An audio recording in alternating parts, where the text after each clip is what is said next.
Assalamualaikum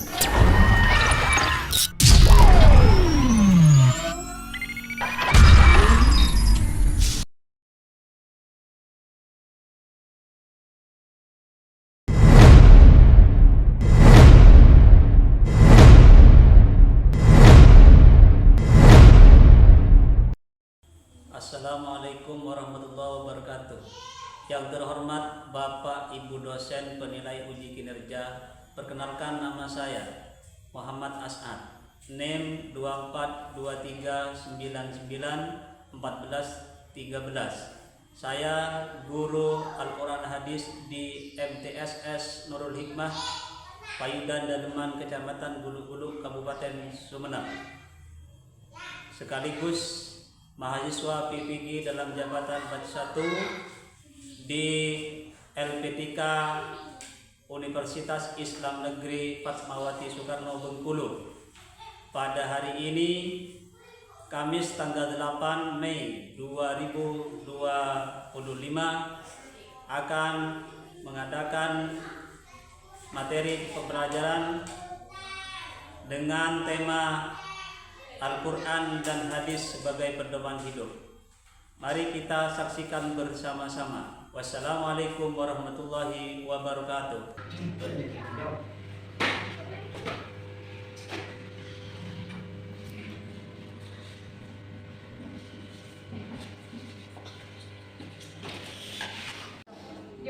Assalamualaikum warahmatullahi wabarakatuh. Waalaikumsalam warahmatullahi wabarakatuh.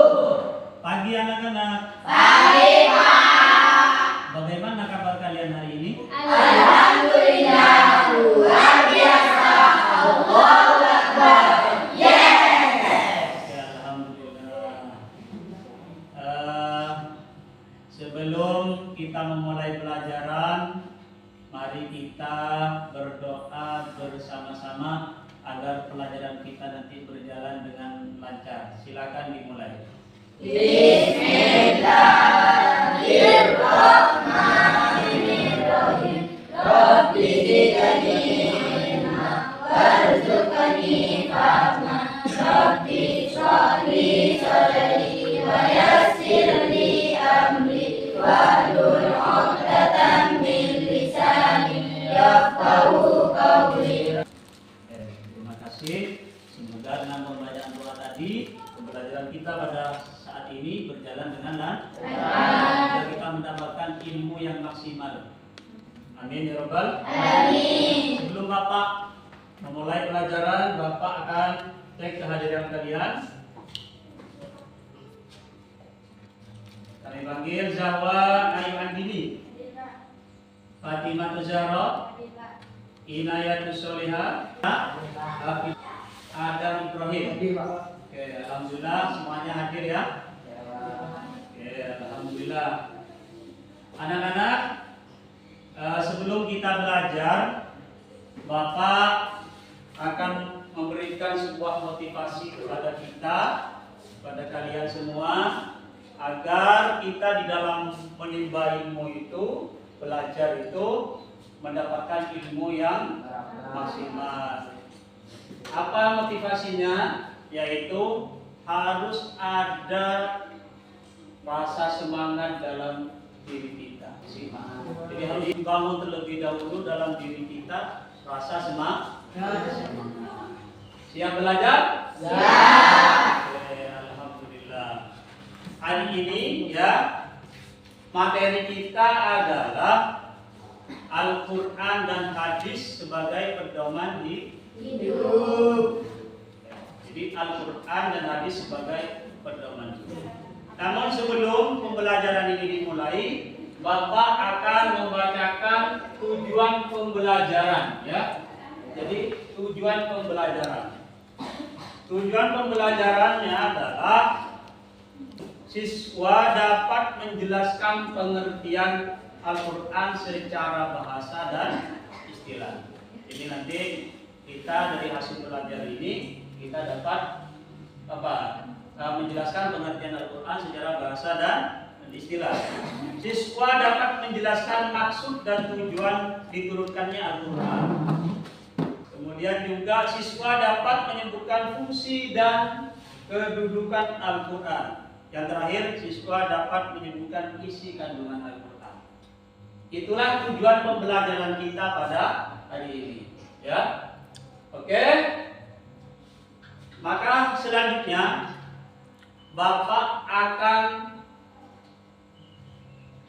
menayangkan sebuah video yang berisi tentang materi pembelajaran kita pada siang hari ini.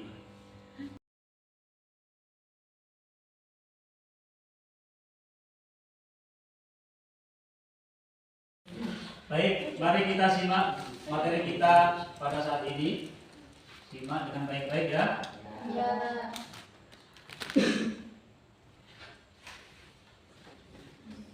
Bab 1 Al-Quran dan Hadis Pedoman Hidupku. Pada kesempatan kali ini saya akan menerangkan tentang Al-Quran, pengertian Al-Quran. Secara bahasa Al-Quran berasal dari bahasa Arab Qur'aya kekurangan, sedangkan menurut istilah Al-Quran adalah wahyu Allah yang diturunkan kepada Nabi Muhammad secara berangsur-angsur melalui malaikat Jibril. Diriwayatkan secara mutawatir dan membacanya adalah ibadah. Keistimewaan dan kelebihan Al-Quran dibandingkan dengan kitab-kitab lainnya. Pertama, Al-Quran membuat kalam-kalam Allah yang menjadi pedoman hidup manusia sepanjang masa. Kedua, Al-Quran adalah sumber ilmu pengetahuan sehingga seluruh fenomena yang terjadi di alam semesta tidak akan pernah berlawanan dengan apa yang Allah ciptakan. Ketiga, Al-Quran diturunkan oleh Allah SWT dengan suatu gaya bahasa yang istimewa, mudah, tidak sulit bagi siapapun untuk memahami dan tidak sulit pula mengamalkannya jika disertai dengan keikhlasan hati dan kemauan yang kuat. Nama-nama Al-Quran: 1. Al-Quran, 2. Al-Huda, 3. Al-Nur, 4. Asifah, 5. Al-Bayan, 6. Ad-Dikri, 7. Alkitab. Fungsi Al-Quran: 1. Pedoman hidup manusia. Al-Quran diturunkan sebagai petunjuk bagi manusia. Al-Quran merupakan pedoman sekaligus menjadi dasar hukum bagi manusia dalam mencapai kebahagiaan di dunia dan akhirat. 2. Pembenar kitab-kitab terdahulu. Salah satu tujuan diturunkannya Al-Quran selain mengoreksi kitab-kitab sebelumnya dari tangan-tangan yang merubahnya. 3. Pembawa kabar gembira dan peringatan. Al-Quran membawa kabar gembira bagi orang yang beriman dan peringatan bagi orang-orang yang mengingkari. 4. Sumber pokok ajaran Islam. Al-Quran di dalamnya terdapat keterangan yang dibutuhkan oleh manusia untuk mengelola alam semesta ini. Sumber pokok ajaran Islam tidak hanya mengantarkan manusia untuk bahagia di dunia, tapi juga bahagia di akhirat. Isi kandungan Al-Quran: 1. Akidah, 2. Ibadah dan muamalah, 3. Akhlak atau tata krama, 4. Hukum, 5. Kisah atau sejarah, dan yang terakhir, nomor 6. Isyarat ilmu pengetahuan. Oke, itulah tadi ya pembelajaran kita, materi kita pada saat ini. Kalian sudah lihat, kalian sudah menyimak, kalian sudah memahami ya. Maka setelah itu Bapak nanti akan membuat 3 kelompok, di mana masing-masing kelompok itu mempunyai tugas yang berbeda ya. Dan tugasnya adalah seputar pertanyaan dari video pembelajaran tadi. Namun sebelum Bapak buat kelompok, ayo kita bersama-sama berdiri. Bapak akan memberikan icebreaking ya, biar kita itu enjoy, biar kita itu semangat begitu ya, biar kita itu tidak jenuh di dalam belajar pada hari ini ya. Pertama nanti ketika mengerjakan tugas. Oke. Ikuti apa yang Bapak lakukan. Detra. Detra. Detron. Detra. Dri. Dri. Detra. Detra. Detron. Detra. Dri. Detra. Detra.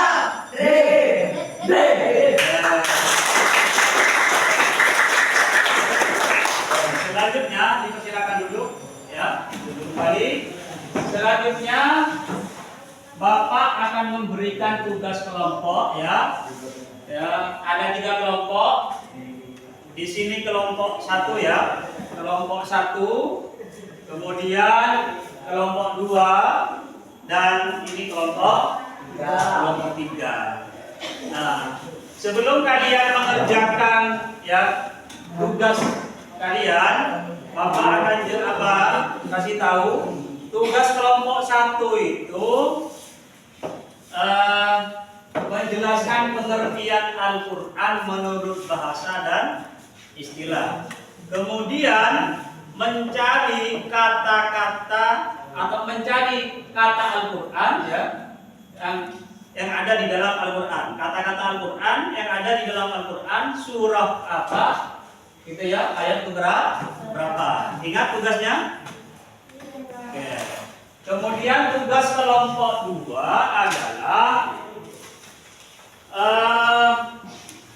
menyebutkan nama-nama Al-Quran, kemudian menjelaskan maksud dan tujuan diturunkannya Al-Quran.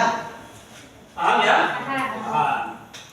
Kemudian tugas kelompok 3 adalah menjelaskan tentang proses turunnya Al-Quran. Dan yang kedua tugasnya adalah apa isi kandungan dari Al-Quran itu. Ya? Oke. Kemudian kita kerjakan ya. Kita kerjakan kelompok 1, kelompok 2 dan kelompok 3. Dipersilakan untuk mengerjakan.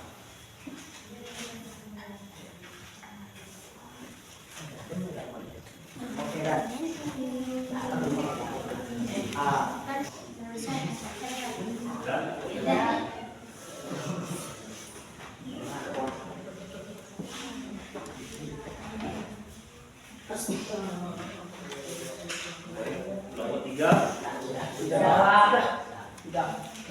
Kalau sudah ya, maka tugas kalian masing-masing kelompok di sini Bapak minta untuk mempresentasikan di depan ya hasil dari kerja kelompok kalian.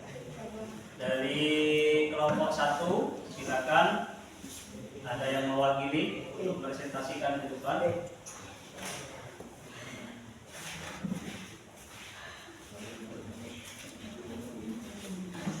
Baik, dari hasil pembelajaran hari ini, kami kelompok 1 akan memberikan tentang pengertian Al-Quran secara bahasa dan istilah. 2. Kata-kata Al-Quran. Kata-kata yang Al-Quran adalah bentuk bahasa masdar dari kata Quran yang artinya membaca. Sedangkan menurut istilah adalah firman Allah yang mengandung mukjizat yang diturunkan kepada Nabi Muhammad SAW dan lebih maktub dalam mushaf atau lembaran-lembaran yang diberi yang bisa digunakan mutawatir yang membacanya bernilai ibadah. Kata-kata Al-Quran itu berada dalam beberapa surat, diantaranya 1 surah Qaf ayat 1, Ar-Rahman ayat 2. Bismillahirrahmanirrahim. Ar-Rahman Allamal Quran. Oke, tepuk tangan. Itulah presentasi dari hasil kerja kelompok 1 gitu ya. Kemudian kelompok 2. Silakan dari teman kalian akan mempresentasikan hasil kerja kelompoknya.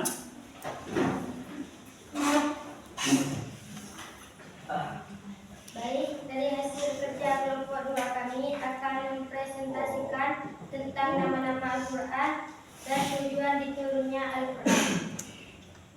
Adapun nama-nama Al-Quran sebagai berikut: 1. Al-Furqan yang artinya pembeda, 2. Al-Dzikr yang artinya peringatan, 3. Al-Huda yang artinya petunjuk, 4. Asy-Syifa artinya obat, 5. Al-Mau'izah artinya peringatan, 6.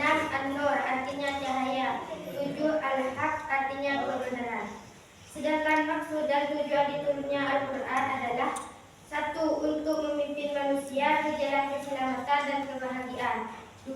Untuk memelihara dan mempertahankan martabat manusia, 3. Untuk memeliharakan dan mempertahankan kesucian manusia, 4. Sebagai petunjuk dan pedoman bagi manusia, 5. Sebagai pelajaran dan penerangan.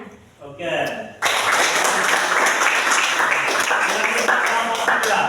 Siapa di antara kalian yang mau presentasikan? Oke, skip. Silakan. Dari hasil kerja kelompok 3, kamu akan mempresentasikan proses turunnya Al-Quran dan isi kandungan Al-Quran. Adapun proses turunnya Al-Quran: 1. Allah berbicara kepada Nabi Sallallahu Alaihi Wasallam dengan hijab. 2. Allah menyampaikan pengertian ke dalam hati Nabi dan memimpikannya ke lubuk hati dan Nabi Sallallahu Alaihi Wasallam. 3. Dengan perantara malaikat Jibril. Sedangkan isi kandungan Al-Quran adalah: 1. Akidah, 2. Ibadah dan muamalah, 3. Akhlak, 4. Hukum, 5. Kisah, 6. Isyarat ilmu pengetahuan.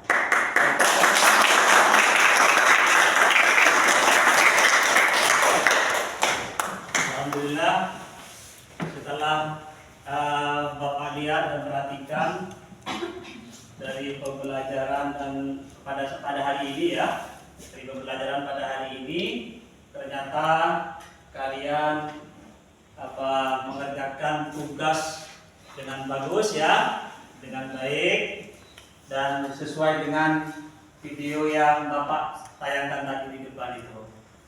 Oke, selanjutnya ya, dari pembelajaran saat ini Bapak akan menyimpulkan ya bahwa Al-Quran itu secara bahasa artinya bacaan. Kemudian secara istilah yaitu kitab yang diturunkan kepada Nabi Muhammad melalui malaikat Jibril ya, dan yang membacanya bernilai ibadah. Itu Al-Quran. Jadi membaca bernilai ibadah. Beda dengan kitab-kitab yang lain ya. Kemudian bagaimana proses turunnya Al-Quran ya? Proses turunnya Al-Quran itu yaitu melalui langsung Allah berbicara langsung kepada kanjeng Nabi Muhammad atau berbicara di balik hijab.